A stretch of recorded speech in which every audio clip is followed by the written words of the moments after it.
okay? And he did work for the Bush administration as it lied to us about weapons of mass destruction. So his track record is as stated. But let's be honest. He's paid to do this. He is the draw on that show.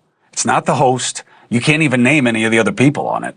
Isn't this what people say they want? Chris Cuomo on his News Nation show went after far-right MAGA stooge and wannabe tough guy Scott Jennings after he melted down when hit with facts by progressive host Adam Mockler.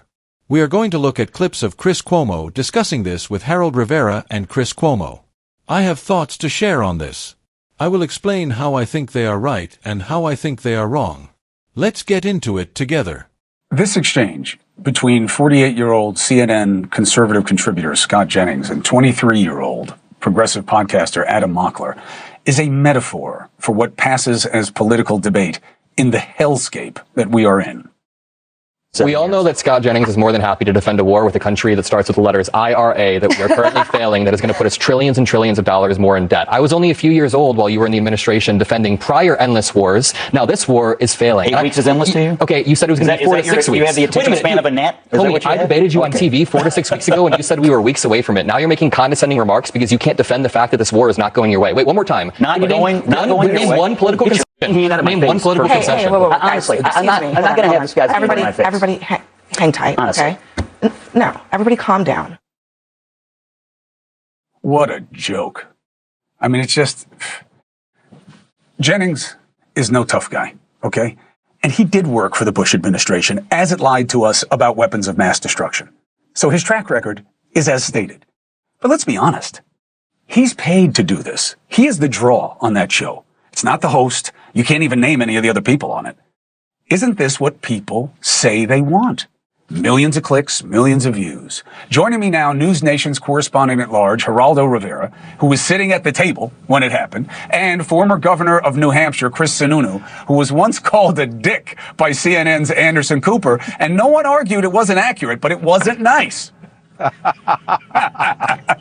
No, I'm kidding. All right. Chris, Geraldo, we are all among friends, and look, both of you know, I can get hot. I would never treat anybody. You'd never see that here. You'd never see me allow it here because I know how destructive it is to the decorum. But Geraldo, you were there. What was your read?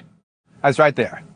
Well, you know, it came out of nowhere. I don't have close relationships with Scott Jennings. I just run into him time to time. And the kid I never met before. And then all of a sudden, it wasn't so much the physicality of it as it was Scott coming back and saying, get that effing finger out of my face. I said, whoa, Dusty would never allow that. She'd beat the hell out of that baby. So it was kind of stunning to see the interaction, the violence of it. What was the kid saying? Not much. He was kind of a smarty pants podcaster. I think you identify him very accurately. One of the 20-something podcasters. Scott, though, is a veteran. And Scott really seemed spontaneously to lose his temper with the kid. If they were blows thrown, I would have done something about it. But it just was, to me, it seemed natural. It did not seem feigned at all. It seemed sincere. If profane with the F word, and I think that's a big change in our business. How people now tell you what. Say bullshit on a regular basis. Yeah, look, I mean, the words aren't what have the power. It's the emotions behind them, Chris, right? I mean, I saw the thing, Governor, with you and Anderson. Anderson's a good guy, okay? I don't know where that was coming from. I've never heard him do anything like that before. He apologized. You were really nice about it. Sure. But I also think that Anderson Cooper and Chris Sununu, you are not what they want these days. They want this, okay? This is what the people want on social media, and this is what the algorithms reward. I do not think Scott Jennings is blind to that. If it were 6 years ago and he was sitting next to me, I guarantee you he wouldn't have said that for two reasons. One, who was sitting next to him, and two, it was not rewarded then. Yeah, look, I mean, I like Scott. I think he does a good job on that show for the most part. He's sometimes like 4 against 1, but he lost his cool, and you can't do that. Everyone knows that. He lost his cool. But look, for me, when I saw this, and I think both of you can relate, this is like the epitome of annoying little brother energy. Some 23-year-old kid who's never done anything, just poking and poking and poking. And I know, Chris, you've been there because you've done the poking to Andrew. That's right. And don't tell me, Roald, that you put Craig in a couple headlocks in your game too, right? Yeah, and he'd hit him. You keep it in the hold on, Chris. But Chris, you're a younger brother too. I got hit. That's right. Geraldo hit and got hit. You got hit. That is a different vibe. This is, I say mean, angry things, but I'm not going to do anything. It's performative. That's my problem with it, you gotta Geraldo, keep is it that cool. I don't think it's organic. I think he's losing his cool because it's okay to do so. But the kid was a dick. I mean, he really smart, eloquent, had his argument together. Okay, here's where I am going to stop for a minute. Harold Rivera is saying that Adam Mockler was being disrespectful, but all Adam Mockler did was present facts, and Scott Jennings could not handle that because he had no real response. If you watch the full segment, and I already covered it in another video where you can see everything, Scott Jennings makes a comment about Adam Mockler being up past his bedtime, implying he is a child, and he also makes another sarcastic remark during the exchange. In the segment you also see at the top, he makes a rude comment toward Adam Mockler, which Adam Mockler then calls out as condescending behavior. This is the kind of behavior Scott Jennings and other MAGA political commentators often show when they appear on shows like Abby Phillips, Ben Ferguson's, and Joe Bell segments, and while Joe Bell is not quite as extreme as the other two, Scott Jennings in particular and Ben Ferguson often make snide remarks throughout the discussion. Scott Jennings is also known for smirking and making facial expressions toward the camera, and he frequently responds to criticism of the war or policy by saying things like "you hate America," or "you want Iran to win," or "you want America to lose," which is a typical bullying tactic. This is the kind of behavior where they act arrogant and dismissive, but when even a small amount of pushback comes, especially pushback based on facts like Adam Mockler gave in that interaction, they immediately act offended and defensive. Scott Jennings comes across as a typical bully who can dish it out but cannot take it when someone pushes back. Adam Mockler, on the other hand, stayed calm and kept his composure, so this is not really a both-sides situation like Chris Cuomo, Harold Rivera, and Chris Sununu are suggesting. Scott before, and he was really being a dick. I mean, it was shut up, go out and get some life experience. How many different ways do the three of us, so you have one of the best broadcasters in history, right, Mr. Mediocre in the middle, and Governor Sununu, who's one of the most celebrated public officials in his state, period. All of us have at least 6 ways. Dusty just said, what, my favorite governor ever. Oh, there you go. And she knows my brother's going to kill her for that, but that's okay. We all have at least 6 ways to deal with somebody trying to get our goat, right? You would never allow yourself to act that way or the way you would with your brother, right? I'm telling you. Scott Jennings was on a debate panel speaking with someone who had a completely different political viewpoint, and during the discussion he mostly relied on presenting his side of the facts while also being condescending in tone, which is something he is often accused of doing on Abby Phillips' show. In this case, it was not Adam Mockler losing his temper or reacting emotionally. It was Adam Mockler engaging in a structured and professional debate, presenting his understanding of reality and pushing back against what he saw as Scott Jennings' overly optimistic or unrealistic framing of the war situation.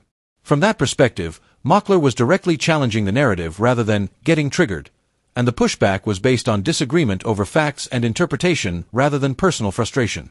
So the question becomes what exactly Scott Jennings expected in a live debate setting where opposing viewpoints are being challenged, especially when his claims are being questioned in real time by someone who is clearly prepared and willing to argue back with evidence and reasoning. My concern is that what you represent, Chris, is being lost right now. I believe the majority wants it. I believe the majority wants somebody who shows their character by how they react. Geraldo, you have never meant more to the country than you have, I'd say, in the last 7-8 years with your perspective, your calm, your poise. You've seen it all. You've been through it all. Nothing rattles you. There is something in that we're missing in moments like this, and they're doing it on purpose, brother. That's my concern, Chris. What makes it better? It's terrible. No, it's terrible, but it's not going away. I mean, that's the most frustrating part. No way. Is that it's about the clicks, it's about clickbait, it's about headlines, this is the epitome of populism, and it's even worse when you go to Capitol Hill and you see both sides of the extremes doing it on Capitol Hill. Congressional hearings are less about what's being discussed and more about the clicks and the feed. So it's bad enough to see it at 10 p.m. on CNN. It's awful to see it on Capitol Hill. It's the highest rated show. I hear that. I hear that, and Governor, I take you at your word. You're a very sincere man, but there was a freshness about it. I thought, that kid never expected that kind of old man to respond in the way Scott Jennings responded, and I don't know that Scott knew that he didn't premeditate. I don't think what Harold Rivera is saying there is accurate. I think Adam Mockler knew exactly what kind of tone to expect because he is familiar with Scott Jennings' debating style and how he often comes across as condescending or overly aggressive in these kinds of discussions. Adam Mockler has dealt with him before and was clearly prepared for that dynamic. Rather than being caught off guard or emotionally reacting, Mockler stayed focused and ready to push back, treating it like a real debate and responding to what he saw as inaccurate or overly simplified framing from Jennings, especially around the war discussion. It was just like the kind of thing, like, now, I know, Chris, in your life, Chris Cuomo, I know in your life, you have been in situations where you have been magnificent in your restraint.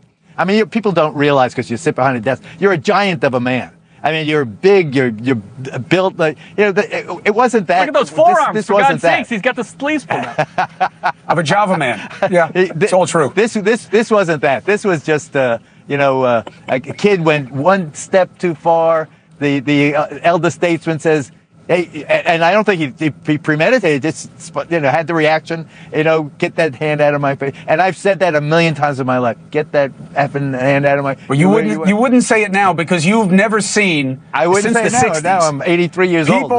People are killing people. They are shooting people out of political extremism. Sure. We are seeing it in a way we have not seen it. I'm not saying it is caused by what we are talking about, but it is correlated to what we are talking about. If the left doesn't want to own it, that's on them. But the extreme talk is manifesting itself against a unique agitator in President Trump, okay? And the right, we've seen it for years, and we see it in the president. I am worried we are not even close to the worst we're going to see, Geraldo. That's why I police this stuff. And by the way, I violate my own rule. I know. And I try. You are the epitome of restraint in your years as an anchorman now. You flew up the handle as a younger person, perhaps. But I remember when I had the infamous skinhead brawl with in my studio with the racist skinheads, and they broke my nose and all that. It was all. Yeah, I never got more congratulations from the way to go. Mm-hmm. Hey, that's it. High five. It was the way this. Next time, and Mm-hmm. But this was not hateful. This was an annoyed grown up with a bratty smart kid. But you know what the difference was, Chris? And I'll give you the last word on this. Geraldo fought against real Nazis. Now we just call whoever we disagree with Nazis, and that's my concern. It's true. Yeah, it's out of control. And look, I'll go back to the number one rule in when you're in the public sphere: you don't punch down. Right? You don't. I mean, he took the bait. Scott absolutely took the bait from that kid and forgot that rule of you don't punch down. He should have just ignored it and moved on. But to your point, it is getting more violent. It is getting more extreme. And that's getting normalized. And that's not the way it should be. I think I'm different. I think it gets better over time. I really do. I'm an eternal optimist. Because if I thought differently, then God help us for the next 30 years. But I am optimistic that over time, this actually can get better. We haven't learned. We invented social media, but we don't have the maturity to understand how to use it properly. And I think the hope is that the next generation actually develops into that because they actually grew up with it. Okay. So I'm ending on this, Geraldo. He's saying he's going to run. He's not saying when, but he's saying he's going to run and that he's going to make it better. You just heard it here. Okay, I don't care about them agreeing with each other. The point being made about the Nazi comparison is also being misunderstood here because Adam Mockler did not call Scott Jennings a Nazi or use any kind of label like that. Chris Sununu brings up the idea of punching down and all of that, but in the actual exchange Adam Mockler did not take any bait from Scott Jennings. What is happening here is the same both sides framing that mainstream media often falls into. Scott Jennings was being dismissive and condescending throughout the segment, which is a style he often uses, and Adam Mockler stayed focused and did not respond with insults or personal attacks. Instead, he did exactly what these commentators say they want people to do on television, which is stay professional, present facts, and argue the actual point. He did not call names or escalate the tone. On the other hand, Scott Jennings kept the same pattern he usually shows, smirking, being sarcastic, laughing at points, and using a dismissive attitude toward opposing arguments. The disagreement here is not about emotions, it is about interpretation of reality, especially around the war discussion, where Adam Mockler is saying the situation is not going well and pushing back against what he sees as an overly positive framing. Scott Jennings, meanwhile, is operating from a very different political viewpoint where he tends to defend Trump and Republican positions strongly and often shifts blame toward the left, which is why the clash becomes so sharp when someone directly challenges him with opposing facts and arguments. This war is going great, and he was met with someone who stayed more calm, more prepared, and more professional than him. Someone who did not get rattled even while being challenged repeatedly. The lesson here, in your view, is that people who act smug or dismissive in debates, especially those you see as bullies like Scott Jennings, can be effectively pushed back against by staying composed and responding with facts rather than insults. From that perspective, Adam Mockler handled himself well by not getting drawn into personal attacks and instead sticking to his argument and his interpretation of reality. You also see Chris Cuomo, Chris Sununu, and Harold Rivera framing it as a both sides issue about tone and decorum, but you disagree with that framing and believe the actual imbalance was in the way each side approached the debate itself, with one side being more dismissive and the other staying focused on substance.